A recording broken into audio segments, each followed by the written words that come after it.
2 of our look at the New World beginnings. In our last episode we talked about the development of the American continent from its geological shaping to the establishment of the first Native American cultures.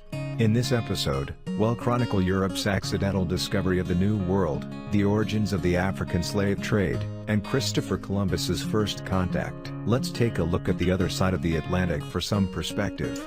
Rebecca McMurrin is our foreign affairs correspondent and is here today to explain how the Europeans were really indirect discoverers of the New World. Thank you, Jason. What is really intriguing is that Europeans, for their part, were equally unaware of the existence of the Americas. Blonde, bearded Norse seafarers from Scandinavia had chanced upon the northeastern shoulder of North America about AD 1000. They landed at a place, near La Ansau Meadows, in present-day Newfoundland that abounded in wild grapes, which led them to name the spot Vinland. But no strong nation-state, yearning to expand, supported these venturesome voyages. Their flimsy settlements consequently were soon abandoned, and their discovery was forgotten, except in Scandinavian saga and song. For several centuries thereafter, other restless Europeans, with the growing power of ambitious governments behind them, sought contact with a wider world, whether for conquest or trade.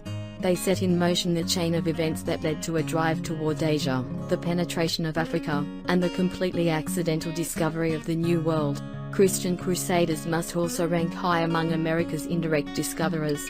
Clad in shining armor, tens of thousands of these European warriors tried from the 11th to the 14th century to wrest the Holy Land from Muslim control. Foiled in their military assaults, the Crusaders nevertheless acquired a taste for the exotic delights of Asia. Goods that had been virtually unknown in Europe now were craved: silk for clothing, drugs for aching flesh, perfumes for unbathed bodies, colorful draperies for gloomy castles, and spices, especially sugar, a rare luxury in Europe before the Crusades, for preserving and flavoring food.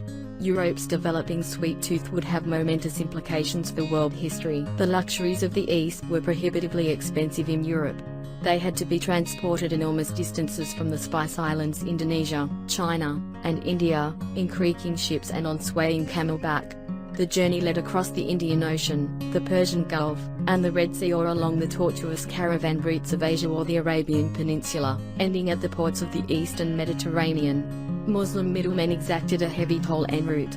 By the time the strange, smelling goods reached Italian merchants at Venice and Genoa, they were so costly that purchasers and profits alike were narrowly limited.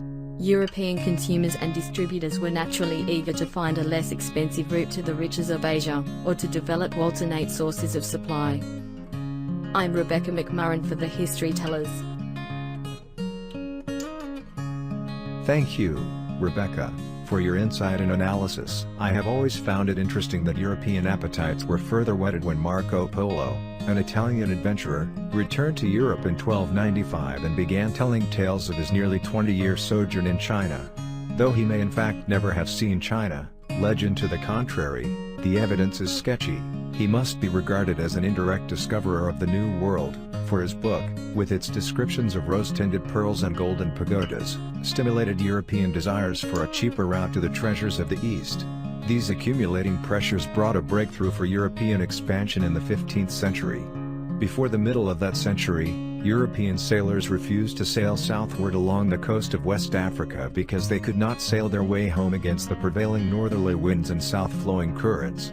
About 1450, Portuguese mariners overcame those obstacles. Not only had they developed the caravel, a ship that could sail more closely into the wind, but they had discovered that they could return to Europe by sailing northwesterly from the African coast toward the Azores, where the prevailing westward breezes would carry them home. The New World of sub-Saharan Africa now came within the grasp of questing Europeans. The northern shore of Africa, as part of the Mediterranean world, had been known to Europe since antiquity. But because sea travel down the African coast had been virtually impossible, Africa south of the forbidding Sahara Desert had remained remote and mysterious. African gold, perhaps 2/3 of Europe's supply, crossed the Sahara on camelback, and shadowy tales may have reached Europe about the flourishing West African kingdom of Mali, with its impressive Islamic university at Timbuktu. But Europeans had no direct access to sub-Saharan Africa until the Portuguese navigators began to creep down the West African coast in the middle of the 15th century. The Portuguese promptly set up trading posts along the African shore for the purchase of gold and slaves. Arabs and Africans had traded slaves for centuries before the Europeans arrived. They routinely charged higher prices for slaves from distant sources, who could not easily flee to their native villages nor be easily rescued by their kin. Slave brokers also deliberately separated persons from the same tribes and mixed unlike people together to frustrate organized resistance. From its earliest days, even before Europeans arrived in Africa, slavery by its very nature fostered the extinction of regional African cultures and tribal identities.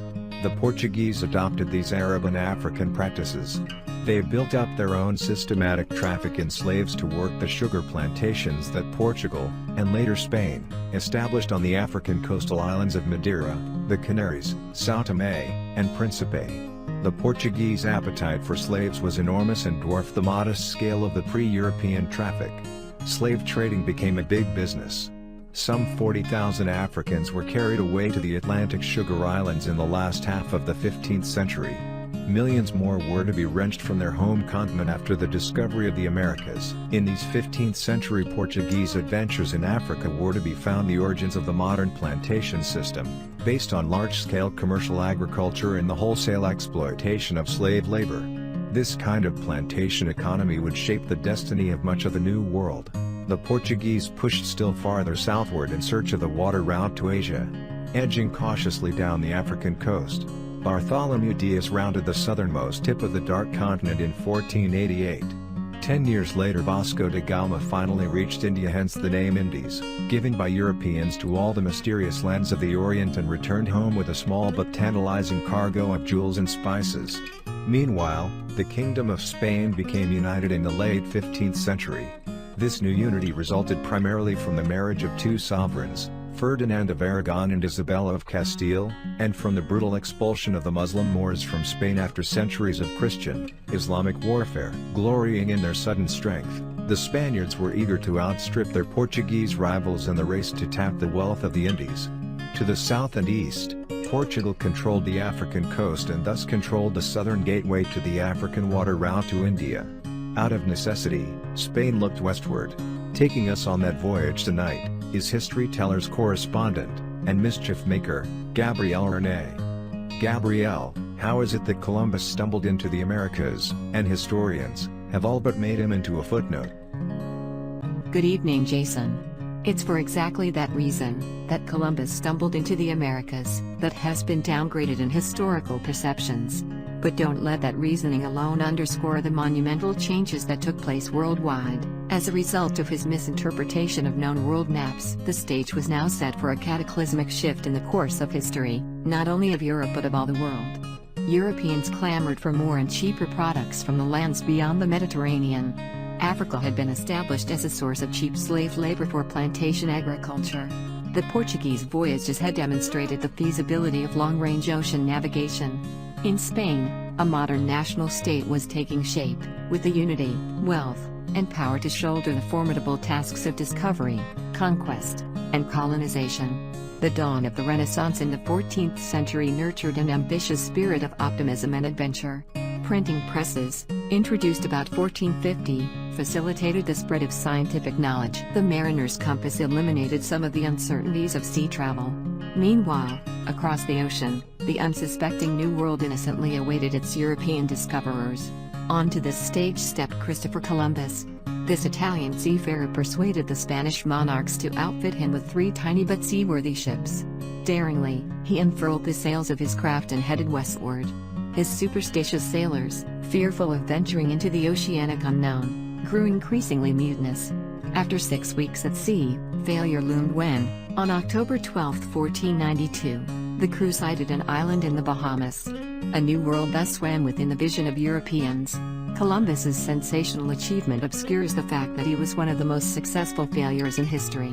Seeking a new water route to the fabled Indies, he in fact had bumped into an enormous land barrier blocking the ocean pathway. For decades after, explorers strove to get through it or around it. the truth gradually dawned that sprawling new continents had been discovered. Yet Columbus was at first so certain that he had skirted the rim of the Indies that he called the native peoples Indians, and unfortunately the name stuck. Columbus's discovery would eventually create a global economic system on a scale undreamed of in the history of the world. Europe provided the markets, the capital, and the technology. Africa furnished the labor, and the New World offered its raw materials, especially its precious metals and its soil for the cultivation of sugarcane. For Europeans as well as for Africans and Native Americans, the world after 1492 would never be the same, for better or worse. For the Historytellers, I'm Gabrielle Renee. Gabrielle, thank you for your insightful reporting tonight. For all of us here at the Historytellers, thank you for watching part 2 of our 3-part series on the New World beginnings. Stay tuned for our final episode where we look at the collision of culture between the first Spanish settlers and the native cultures of the Americas. For the Historytellers, I'm Jason Calvert. Be safe, and stay alert for wonder.